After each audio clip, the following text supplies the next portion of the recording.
Hello guys, শুভ সকাল, নমস্কার। আশা করি যে যেখান থেকে আমার এই ভিডিওটি দেখছো সবাইকে অসংখ্যবার ধন্যবাদ। সবাই ভালো আছো, সুস্থ আছো, আর আমরাও এক প্রকার ভালো আছি। আমি আজকে রান্না করব কই মাছ দিয়ে লাউ। প্রথমে একটি ফ্রাই প্যান চুলার উপর দিয়ে তাতে গরম হলেই তেল দিয়ে দিব। তারপর নুন হলুদ মাখা কই মাছ একে একে তেলের ওপর দিয়ে দিব ভাজি করার জন্য।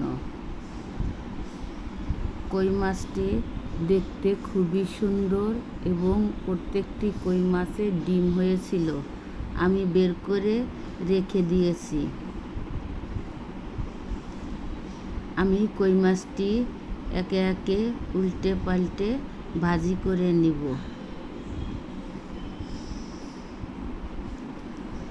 কই মাছগুলো ছিল দেশি কই মাছ। দেশি কই মাছ খেতেই অন্যরকম সুস্বাদু, তরকারিও স্বাদ হয়।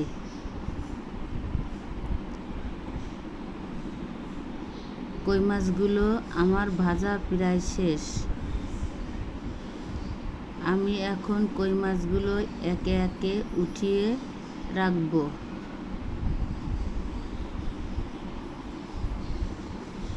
কই মাছ আর লাউ দিয়ে রান্না করলে খুবই সুন্দর টেস্টিযুক্ত তরকারি হয়। ছোট বড় সবাই এই তরকারি দিয়ে অনেকগুলো ভাত খেয়ে ফেলতে পারে। ওই কড়াইতে একই তেলে আমি তেজপাতা আর জিরে ফোড়ন দিয়ে দিব।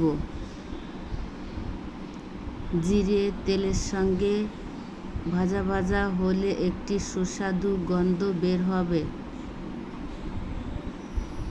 সুস্বাদু গন্ধ বের হলে আমি এর ভিতর দিয়ে দিব লাউ। লাউ তেল এবং জিরার সঙ্গে ভালো করে কষিয়ে নিতে হবে, নেড়ে চেড়ে, যাতে লাউয়ের গায়ে তেল এবং জিরা মিশে লাউয়ের একটা ভালো সুস্বাদু গন্ধ বের হয়। এর মধ্যে দিয়ে দিচ্ছি ধনিয়া মিক্সড জিরার গুঁড়া, দিয়ে দিয়েছি হলুদের গুঁড়া, দিয়ে দিয়েছি লাল মরিচের গুঁড়া, আর পরিমাণ মতো লবণ। প্রত্যেকটি উপকরণের সঙ্গে লাউ ভালো করে মিশিয়ে নিতে হবে। এরপর অল্প পরিমাণ জল দিয়ে লাউটা ভালো করে কষিয়ে নিতে হবে, যাতে মশলা পুড়ে না যায়। লাউ ভালোভাবে কষিয়ে নিলে লাউয়ের তরকারিটা খুব ভালো সুস্বাদু হয়। আমার কষানো প্রায় শেষ হয়ে এসেছে।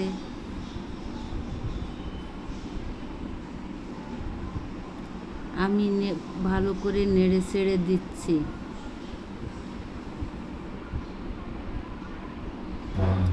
বন্ধুরা, তোমরা কেমন আছো? তোমাদের সঙ্গে 5-6 দিন কোনো ভিডিও দেখা এবং মেসেজ করা হয় না। আমরা খুব বিপদের মধ্যে ছিলাম। বর্তমানে আমরা একটু পরিস্থিতি ভালোর মধ্যে এসেছি,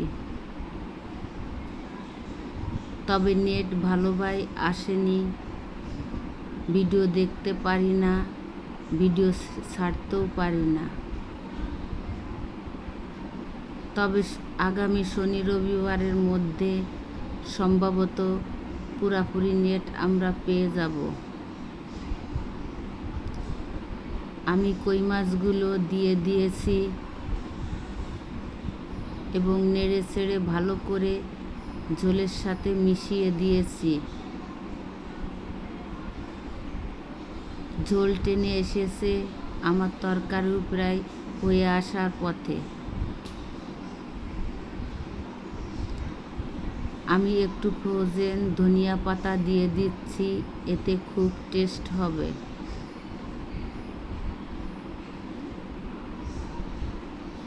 লাউয়ের ভিতর ধনেপাতা দিলে লাউয়ের তরকারির স্বাদটা দ্বিগুণ হয়ে যায়।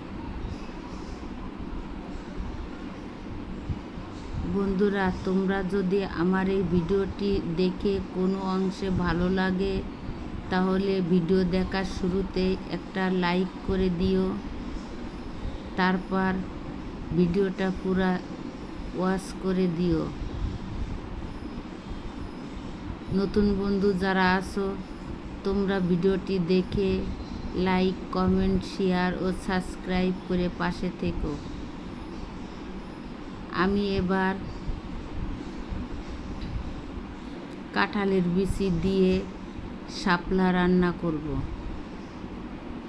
কড়াইতে তেল এবং জিরা ফোড়ন দিয়ে তার মধ্যে তেজপাতা দিয়ে নাড়াচাড়া করে আমি মরিচ দিয়ে দিয়েছি, কাঁচা মরিচ।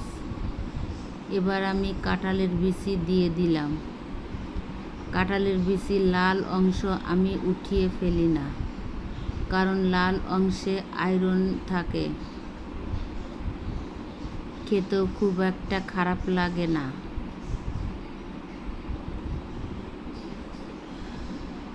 ধনিয়া গুঁড়া দিয়ে দিয়েছি, হলুদের গুঁড়া দিয়ে দিয়েছি। এইবার স্বাদ অনুযায়ী লবণ। ভালো করে মিশিয়ে নাড়াচাড়া করতে হবে যাতে কাঁঠালের বিচি একটু ভাজি ভাজি হয়।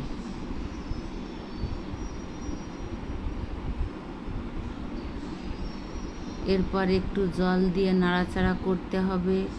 কাঁঠালের বিচি শক্ত শাপলার থেকে, তাই আমি কাঁঠালের বিচি আগে দিয়েছি।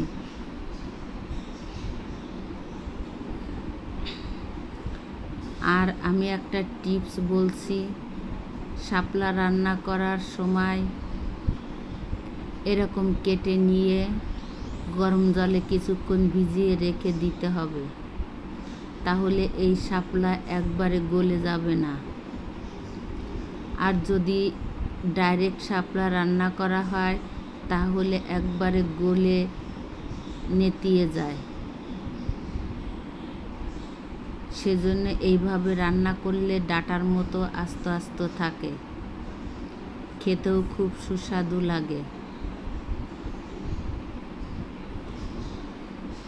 শাপলা রান্না করতে মোটেও সময় লাগে না, খুবই তাড়াতাড়ি হয়ে যায়। পানি দেওয়া লাগে না, ওর গায়ে যে পানি থাকে সেই পানিতেই হয়ে যায়।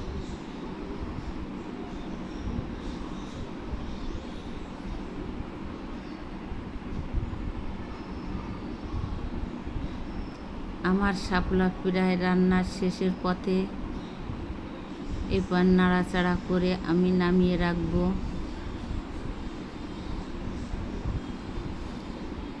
বন্ধুরা, তোমরা ভালো থেকো। তোমরা যারা আমায় সাপোর্ট করছো এবং ভালোবেসে সামনের দিকে এগিয়ে নিয়ে যাচ্ছ, তোমাদেরকে অসংখ্যবার ধন্যবাদ জানাচ্ছি। আমি একটু জিরার গুঁড়া দিয়ে দিয়েছি। আমি ভিডিওটি এখানেই রাখছি। আবার দেখা হবে অন্য কোনো ভিডিওয়।